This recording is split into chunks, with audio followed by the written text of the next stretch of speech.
मैं किताब न पढ़ने के लिए कह ही नहीं रहा हूँ, बहुत पढ़ना चाहिए, ज्ञान को जितना प्राप्त कर सकते करना चाहिए, लेकिन एग्जाम सब कुछ नहीं है। ज्ञान और एग्जाम तो अलग चीज है। यस सर, तो अलग चीज है। उन्होंने हमें बहुत कुछ सिखाया, लाइफ के बारे में बहुत कुछ सिखाया, परीक्षा पे कैसे टेंशन नहीं लेना है, कैसे प्रेशर को मतलब दूर भगाना है और कैसे परीक्षा अच्छे से देना है और किस मोटो से देना है, ये सब भी सिखाया। वो बहुत पॉजिटिव है और हमारे अंदर भी पॉजिटिवनेस देखे गए हैं। He is also empowering all the generations. कि उन्होंने हमें जो जो बताया, मैं ट्राई करूंगी कि मैं उसे अपनी लाइफ में मैं इम्प्लीमेंट कर। मोदी के परीक्षा पे चर्चा कार्यक्रम में उनके ओजस्वी विचारों को सुना। श्री शर्मा ने कहा कि विद्यार्थियों के साथ उनका यह संवाद अत्यंत ज्ञानवर्धक और प्रेरणादायक रहा। मुख्यमंत्री ने कहा कि कार्यक्रम में प्रधानमंत्री श्री नरेंद्र मोदी ने विद्यार्थियों को न केवल परीक्षा से संबंधित महत्वपूर्ण सुझाव दिए, बल्कि जीवन में सफलता प्राप्त करने के लिए आवश्यक मूल मंत्र भी दिया।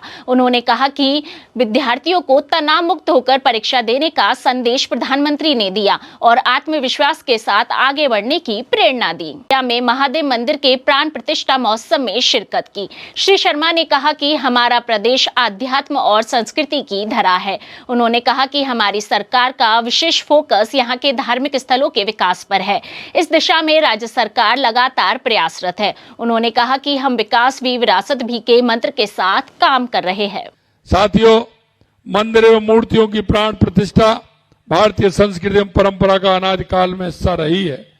मंदिर आस्था के प्रतीक होने के साथ ही हमारी सामाजिक एवं सांस्कृतिक चेतना के प्रमुख केंद्र भी हैं।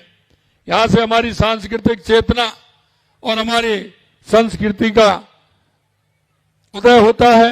हमारी वास्तुशिल्प और उत्कृष्टता के दर्शन भी होते हैं। मंदिरों ने हमारी परंपरा, हमारी संस्कृति, हमारे मूल्यों को संरक्षण का काम किया है।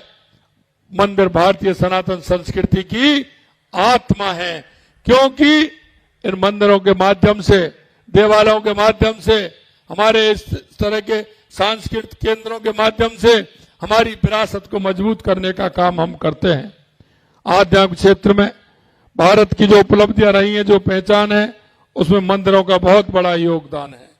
मैं आपसे इतना ही कहना चाहता हूं, देश के यशस्वी प्रधानमंत्री नरेंद्र मोदी जी कहते हैं कि विकास भी और विरासत भी, हमारी विरासत को भी बढ़ाना है और देश के अंदर विकास को भी करना रही है। और एक साल में हमने जो संकल्प पत्र में जो वायदे किए थे, चाहे वो गरीब हो, चाहे वो किसान हो, चाहे मजदूर हो, चाहे हमारी महिला हो, चाहे हमारा युवा हो, हमारी सरकार ने हर क्षेत्र में काम किया है। मित्रों, जब हमारी सरकार बनी थी तो हम सभी ने बैठ करके योजना बनाई कि राजस्थान में सबसे महत्वपूर्ण क्या है, राजस्थान के विकास के लिए हमें क्या करना चाहिए। मैं आपको बताना चाहता हूं, हमने कहा सबसे आवश्यकता राजस्थान में पानी की है।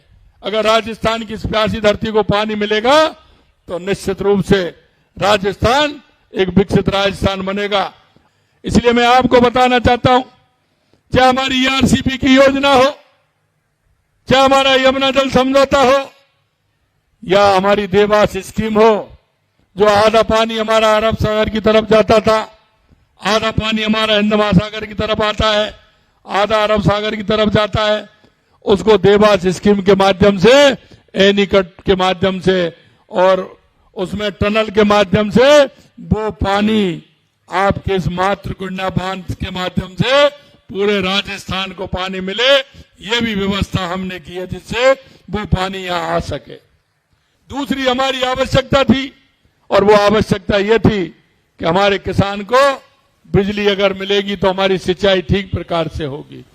इसलिए हमने आते ही 2,24,000 करोड़ रुपए के हमने एमओयू किए और मैं ये विश्वास दिलाता हूं मेरे भाई और बहनों, जो हमने आपसे वायदा किया है कि किसान को हम दिन में बिजली देंगे, 2027 तक किसान को बिजली दिन में बिजली देने का काम हमारी सरकार करेगी। हमने देखा हमारे युवाओं को रोजगार चाहिए। युवाओं को रोजगार को आप देख रहे हैं कि हमने पहले ही साल में कहा था कि हम 1 लाख युवाओं को रोजगार देंगे, नौकरी देंगे। हमने 60,000 नियुक्ति पत्र दे दिए, क्योंकि हमारा बजट जुलाई में आया था। अभी जुलाई में 1 साल होने वाला है हमारा, तो 15,000 हम अगले महीने देने वाले हैं, बची कुछ हम 1 लाख नौकरियां 1 साल में देंगे, 1 साल में देंगे युवाओं के लिए।